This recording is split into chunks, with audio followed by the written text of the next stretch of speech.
నమస్తే అండి. నేను మీ నాగలక్ష్మి. Welcome to Prem Sadan. ఈరోజు మనము చపాతీ ఎలా చేసుకోవాలో వీడియో చూపిస్తున్నానండి. ముందుగా నేను చపాతీ పిండిని కలుపుకున్నానండి.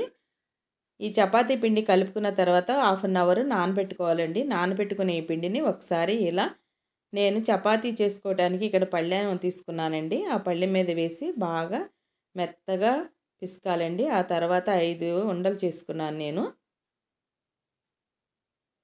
నాకైతే ఈ పిండికి 5 ఉండలు అయినాయండి. 5 ఉండలను కూడా ఇలా చేసుకుంటున్నాను. ఇలా చేసుకున్న తర్వాత మనం ఇప్పుడు చపాతీ చేసుకుందామండి. కొద్దిగా గోధుమ పిండి వేసేసి ఇలా చపాతీ కర్రతో చపాతీ చేసుకోవటమేనండి.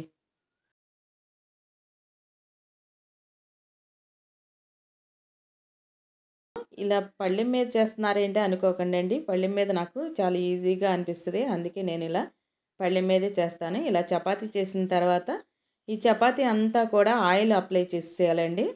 ఆయిల్ అప్లై చేసేసుకుని ఇలా మడత పెట్టుకోవాలి. మడత పెట్టుకున్న తర్వాత ఇప్పుడు కూడా కొద్దిగా ఆయిల్ అప్లై చేసుకుందామండి.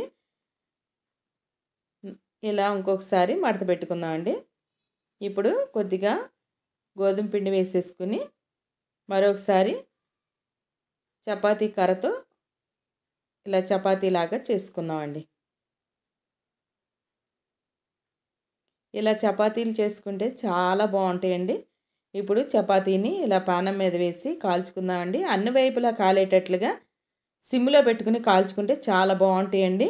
నేను ఇక్కడ ఈ పిండికి 5 ఉండలైనవి కదండి. నాకు 5 చపాతీలైనవి. మేము 3 మనుషులకి సరిపడా 5 చపాతీలు చేసుకున్నామండి.